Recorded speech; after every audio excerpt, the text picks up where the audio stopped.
Hello बच्चों, YouTube channel पर आपका स्वागत है। मैं हूं आपका केमिस्ट्री टीचर सतीश श्रीवास्तव। तो हम स्टार्ट करते हैं अपनी यूनिट, और हमारी जो यूनिट चल रही है वो है एटॉमिक स्ट्रक्चर। आज मैं इस यूनिट का जो टॉपिक लेकर आया हूं और वो है थॉमसन एटॉमिक मॉडल। ये एटॉमिक मॉडल जब प्रपोज किया गया था उस समय केवल दो ही पार्टिकल डिस्कवर्ड हुए थे, और वो थे इलेक्ट्रॉन और प्रोटॉन। इन्हीं को बेसिक फंडामेंटल पार्टिकल्स मानते हुए थॉमसन ने ये एटॉमिक मॉडल प्रपोज किया था। तो हम देखते हैं कि इस एटॉमिक मॉडल के मेन पोस्टुलेट्स क्या हैं। तो देखो, सबसे फर्स्ट जो पोस्टुलेट था वो ये था कि atom to be composed by electrons and protons only. मतलब उसने कहा कि एटम केवल दो ही पार्टिकल, और वो दो जो पार्टिकल्स थे वो हैं इलेक्ट्रॉन और प्रोटॉन, इनसे बना है। समझ गए ना। दूसरा उसने कहा कि in atom both particles are equal in number and opposite in charge, therefore atom will be electrically neutral. मतलब उसने कहा कि एटम के अंदर इलेक्ट्रॉन और प्रोटॉन जो हैं वो बिल्कुल बराबर संख्या में होते हैं, बराबर नंबर में है, इक्वल नंबर में है, और अपोजिट चार्ज में है। अपोजिट चार्ज का मतलब क्या है कि प्रोटॉन में पॉजिटिव चार्ज और इलेक्ट्रॉन में क्या है, नेगेटिव चार्ज। तो ये दोनों के चार्ज बिल्कुल अपोजिट हैं और इक्वल नंबर में है, इसलिए एटम उसने कहा इलेक्ट्रिकली न्यूट्रल होगा, अर्थात उसमें ना तो पॉजिटिव चार्ज रहेगा और ना ही नेगेटिव चार्ज।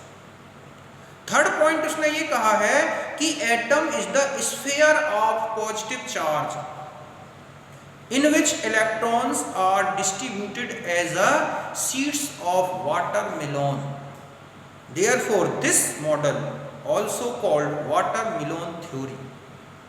उसने कहा कि एटम एक पॉजिटिव चार्ज का बना हुआ स्फीयर है, अर्थात प्रोटॉन से बना हुआ एक स्फीयर है, और उस स्फीयर के अंदर जो इलेक्ट्रॉन है, जो इलेक्ट्रॉन्स हैं वो इस तरह डिस्ट्रीब्यूटेड हैं जैसे कि वाटरमेलोन में, जिसे हम तरबूज बोलते हैं, वाटरमेलोन में सीड्स, बीज जो हैं वो वितरित रहते हैं, बटे रहते हैं, फैले रहते हैं। काले काले से जो बीज आपने देखे होंगे तरबूज में, जिस तरह वो डिस्ट्रीब्यूटेड हैं, जस्ट वैसे ही इस जो पॉजिटिव चार्ज का जो स्फीयर है जो प्रोटॉन से बना है उसके अंदर इलेक्ट्रॉन इस तरह से डिस्ट्रीब्यूट होते हैं। या हम ये कह सकते हैं कि जैसे केक है या पुडिंग है, उसके अंदर जो रेजिन्स हैं, ठीक है, ड्राई मतलब कहें कि ग्रेप्स हैं, जो इस तरह डिस्ट्रीब्यूटेड होते हैं, उस तरह से डिस्ट्रीब्यूटेड है, इसीलिए इसे प्लम पुडिंग थ्योरी भी बोलते हैं। तो इस तरह से उसने तीन पोस्टुलेट दिए कि atom to be composed by positively charge proton and negatively charge electrons. दूसरा उसने कहा कि in atom two types of particles are equal in number, thereby making atom electrically neutral. और थर्ड पॉइंट है कि atom is the positively charge sphere in which negative electrons are, ठीक है, uniformly distributed like seeds of watermelon, और cake और pudding in which raisins, dried grapes जो हैं are emitted. मतलब हम ये कहें कि ये है एटम, एक पॉजिटिव चार्ज का स्फीयर है जिसमें इस तरह से प्रोटॉन का एक जो कहें कि जो मास है, मतलब पूरे जो स्फीयर का जो मास है वो प्रोटॉन के कारण है, और इस तरह से एक स्फीयर है ये पॉजिटिव चार्ज का, उसके अंदर जो इलेक्ट्रॉन है आप देख रहे हैं ये उस तरह से उसने कहा डिस्ट्रीब्यूटेड है जैसे कि एक वाटरमेलन के अंदर सीड्स की डिस्ट्रीब्यूशन होता है, इसीलिए इसे वाटरमेलन थ्योरी बोलते हैं। तो ये थॉमसन का एटॉमिक मॉडल था। इसमें न्यूट्रॉन्स के बारे में कुछ नहीं बोला गया क्योंकि उस समय वो डिस्कवर्ड नहीं था, तो केवल दो पार्टिकल के बेस पर ये थ्योरी दी गई, थॉमसन एटॉमिक मॉडल दिया गया। तो पहले आप इसे नोट कर रहे हैं। Okay, thank you.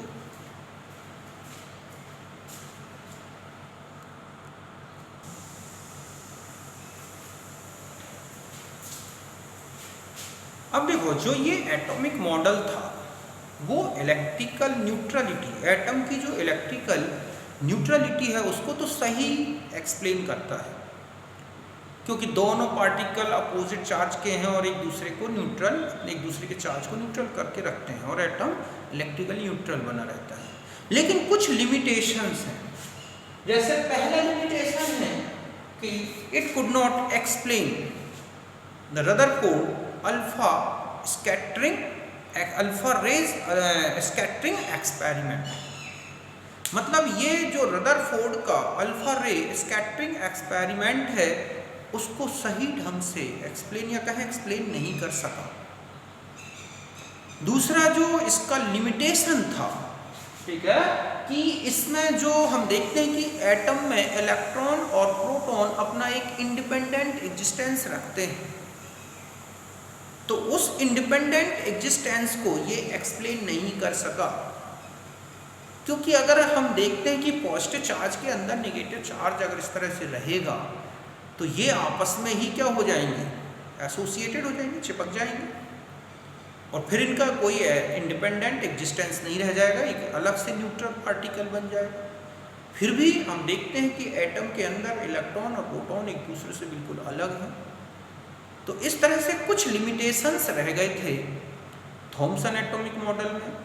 इन्हीं लिमिटेशन को बेसिक पॉइंट मानते हुए जो नेक्स्ट जो एटॉमिक मॉडल प्रपोज्ड किया गया था और वो था रदरफोर्ड का एटॉमिक मॉडल।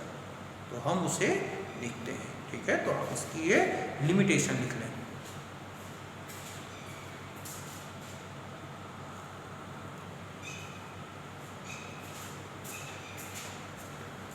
अब हम आते हैं जो हमारा जो सेकेंड एटॉमिक मॉडल है और वो है रदरफोर्ड एटॉमिक मॉडल 1911।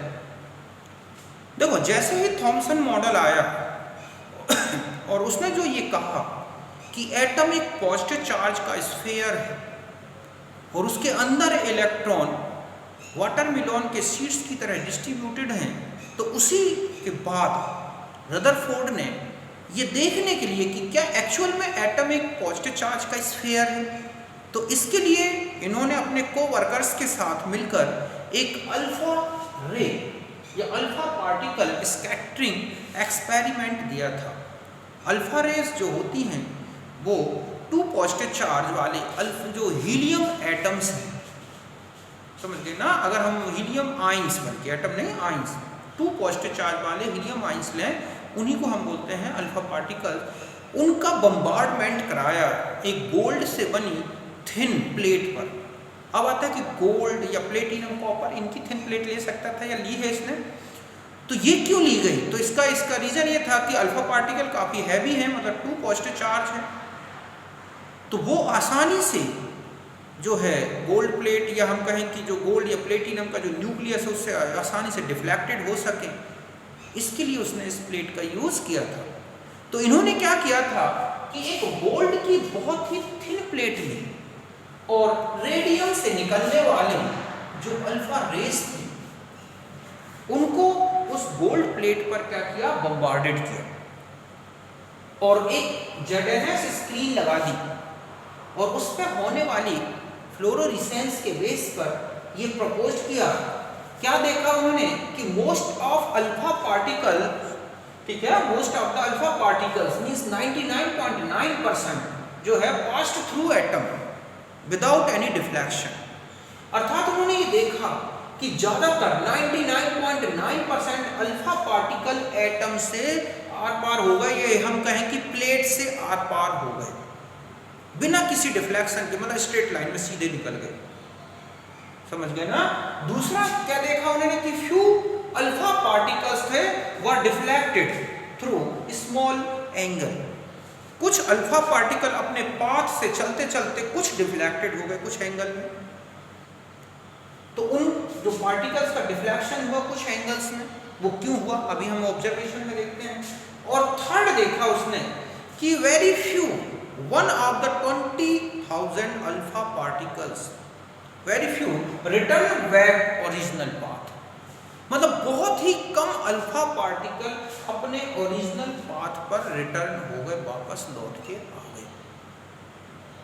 तो इस तरह से उन्होंने 3 ऑब्जर्वेशन देखे जो मैंने लिखे हैं कि most of alpha particles 99.9% are passed through, ठीक है, पास्ड थ्रू थिन फॉइल, मतलब है कि सीधा थिन फॉइल से आर पार हो गए, सीधा एटम से आर पार हो गए। दूसरा था कि फ्यू अल्फा पार्टिकल्स वर डिफ्लेक्टेड थ्रू स्मॉल एंगल, इनमें से कुछ अल्फा पार्टिकल अपने कुछ स्मॉल एंगल में डिफ्लेक्टेड हो गए। स्मॉल एंगल का मतलब हम ये कहें कि यहाँ पर इस तरह से थीटा बनाते हो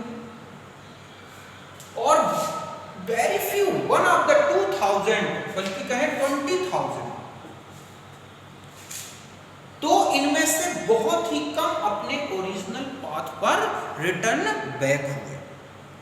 तो ये उसके ऑब्जर्वेशन थे। अब हम इससे पहले आप इसे नोट कर लें।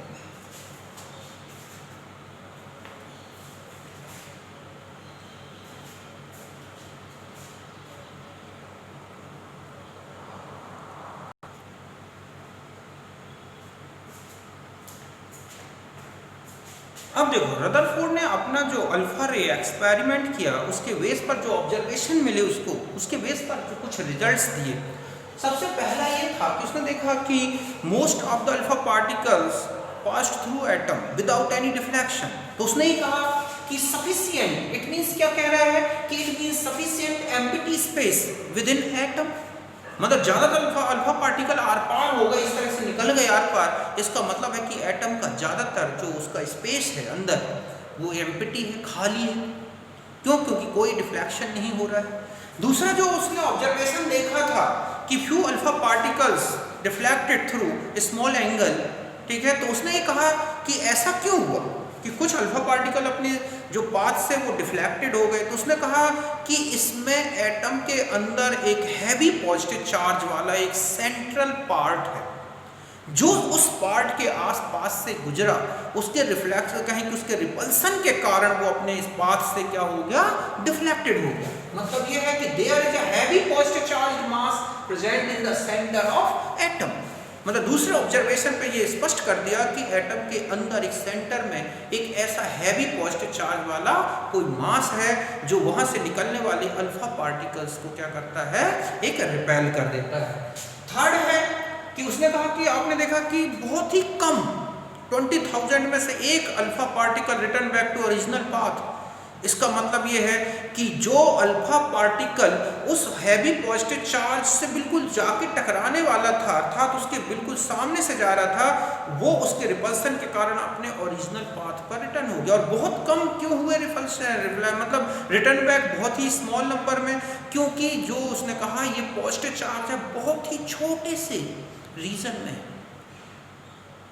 वो जो रीजन होता है, हम देखते हैं जो न्यूक्लियस है वो फर्मी की साइज के ऑर्डर का होता है, मतलब 10 टू द पावर -13 सेंटीमीटर, जो कि बहुत ही कम स्मॉल रीजन है। इसलिए उस छोटे से रीजन से रिपेल होके बहुत ही कम अल्फा पार्टिकल रिटर्न बैक हुए। तो इसने कहा कि ठीक है कि पॉजिटिवली चार्ज सेंटर जो है present in the very small region, क्योंकि उसी स्मॉल रीजन के कारण बहुत ही कम अल्फा रेज जो है ये पार्टिकल रिटर्न बैक हुए। तो अपने इस रिजल्ट के बेस पर रदरफोर्ड ने जो एटम था उसके दो पार्ट बता दिए थे।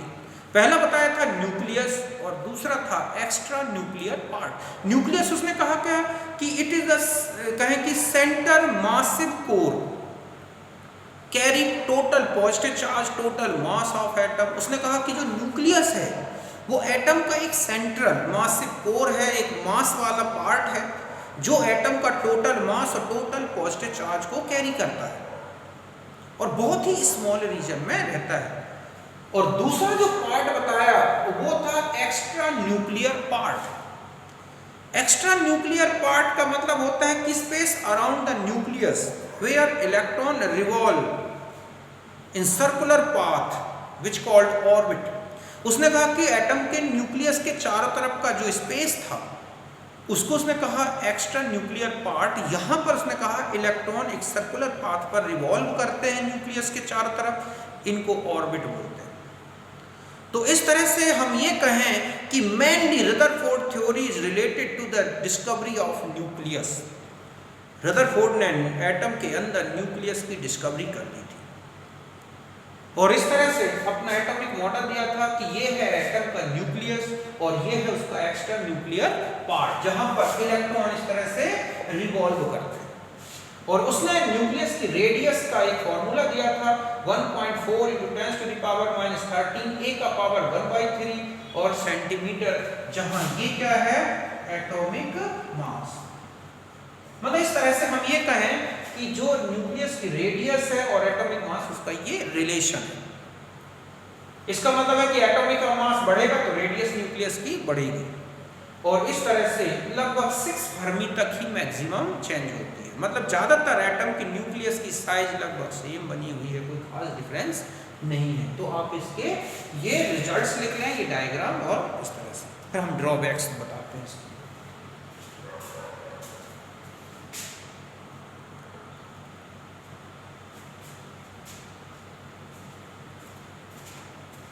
देखो अब हम आ जाते हैं इसके ड्रॉबैक, या हम कहें कि लिमिटेशंस क्या थे रदरफोर्ड के। तो देखो रदरफोर्ड ने कहा है कि एक्स्ट्रा न्यूक्लियर जहाँ पार्ट है एटम का, वहाँ पर इलेक्ट्रॉन सर्कुलर पाथ पर क्या करते हैं, रिवॉल्व होते रहते, घूमते रहते।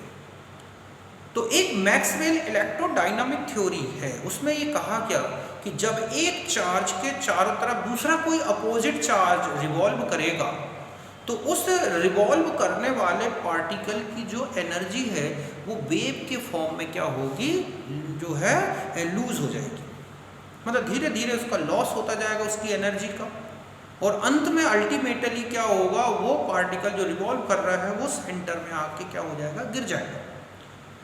चूंकि अगर हम एटम में देखें तो पॉजिटिव चार्ज के चारों तरफ इलेक्ट्रॉन, नेगेटिव चार्ज जो है रिवॉल्व होता है, तो इसका मतलब है कि अगर इलेक्ट्रॉन इस तरह से रिवॉल्व करता रहेगा तो उसकी एनर्जी वेव के फॉर्म में क्या होती जाएगी, धीरे धीरे निकलती जाएगी, कम होती जाएगी, और अल्टीमेटली इलेक्ट्रॉन न्यूक्लियस में गिर जाएगा। पर ऐसा कुछ नहीं होता।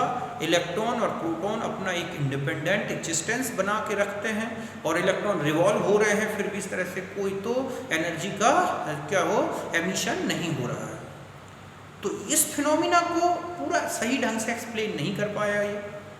दूसरा था कि this model could not explain the line spectrum of atom, atom के लाइन स्पेक्ट्रम को भी एक्सप्लेन नहीं कर पाया, जबकि एनर्जी अगर हम देखें तो लगातार रेगुलरली कंटिन्यूस जो है रिलीज होती रहेगी, ये कंटिन्यूस स्पेक्ट्रम बनेगा, जबकि हम देखते हैं एटॉमिक स्पेक्ट्रम डिसकंटिन्यूस स्पेक्ट्रम है।